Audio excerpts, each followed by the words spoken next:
समय बहुत शीघ्र आने वाला है, आएगा। श्री कृष्ण जन्मभूमि में भी भगवान कृष्ण का दिव्य भव्य स्थान बनेगा, बनकर तैयार होगा। ज़्यादा नहीं तो हमारे राम कृष्ण और हमारे शिव, ये 3 स्थान जो हैं वो हमको चाहिए। राम जी के आगमन पर राम राज्य जैसी बात निस्संदेह अत्यंत आह्लाद, आनंद और गर्व गौरव का विषय है कि अवध धाम में प्रभु राम का पावन दिव्य मंदिर बनकर तैयार हुआ है। रामलला विराजित हुए हैं। ज्ञानवापी में हमें पूजा का अधिकार मिल ही गया है और ये विश्वास है कि समय बहुत शीघ्र आने वाला है, आएगा कि श्री कृष्ण जन्मभूमि में भी भगवान कृष्ण का दिव्य भव्य स्थान बनेगा, बनकर तैयार होगा।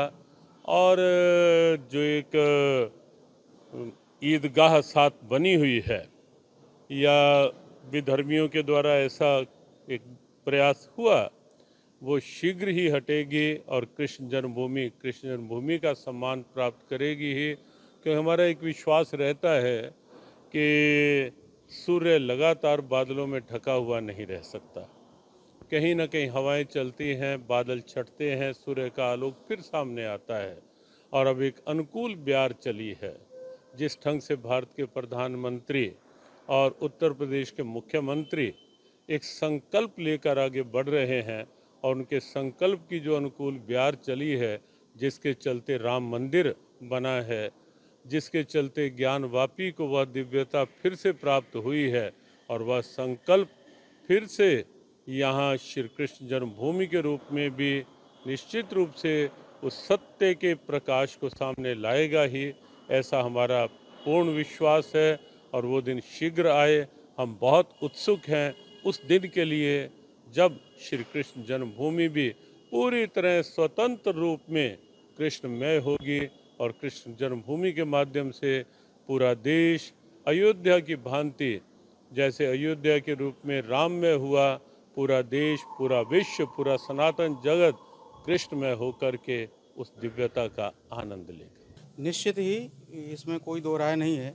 सनातन संस्कृति अति प्राचीन है और सबसे पुरानी अगर कोई संस्कृति है वो सनातन है। हर कण कण में सनातन विराजमान है। तो ये निश्चित ही योगी जी का जो बयान है एक सौहार्दपूर्ण बयान है कि भैया ज़्यादा नहीं तो हमारे राम कृष्ण और हमारे शिव, ये 3 स्थान जो हैं वो हमको चाहिए।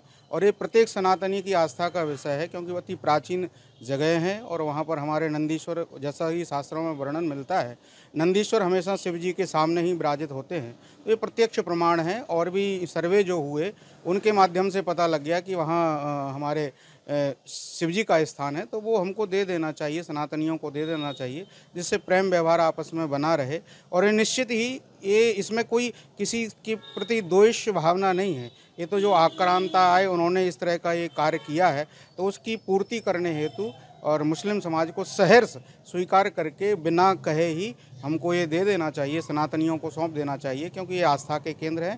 तो योगी जी ने जो बयान दिया है बहुत अच्छा दिया है। देखो, पांडवों को 5 गांव नहीं दिए तो इतना बड़ा भारी महाभारत हुआ।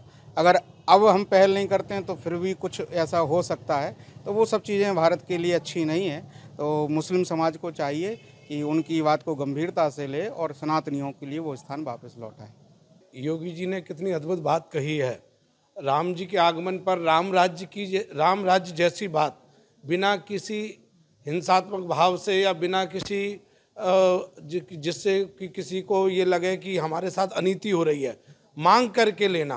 भाई अनीति के साथ नहीं, यद्यपि वे सब भी जानते हैं कि हिंदुओं के स्थानों पर हमने तोड़कर कब्जा किए हैं और उन्हें सबको पता है इतिहास में, क्योंकि किसी के पास ये सबूत नहीं है कि ये हमारे हैं।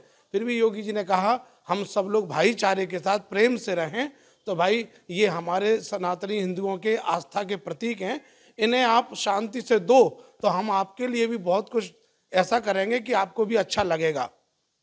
ये बात तो सहज स्वीकार कर लेनी चाहिए ताकि उन्हें भी शांति मिले और हमें भी शांति मिले। क्योंकि हमारे जो आस्था हैं, हमारे जो इष्ट हैं, वे हर जगह बंधन में हैं, मुक्त नहीं है। अगर इस भाव को स्वीकार नहीं करेंगे तो सनातनी फिर उग्र होंगे। उग्रता का फिर यह होगा कि हर जगह जहाँ जहाँ इस तरीके से आक्रामक लोगों ने हिंदुओं के स्थानों को तोड़ा है, वे सब जगह की मांग उठेगी, फिर उस मांग को फिर सरकार को भी स्वीकार करना ही पड़ेगा। इससे अच्छा कि सनातनी हिंदू आक्रामक हों और वे अपने अधिकार को मांगने की बात करें, इन्हें भी सहज रूप में योगी जी के स्वभाव को, भाव को स्वीकार कर लेना चाहिए। इससे अद्भुत स्वर्णिम अवसर उनके लिए और कुछ हो ही नहीं सकता।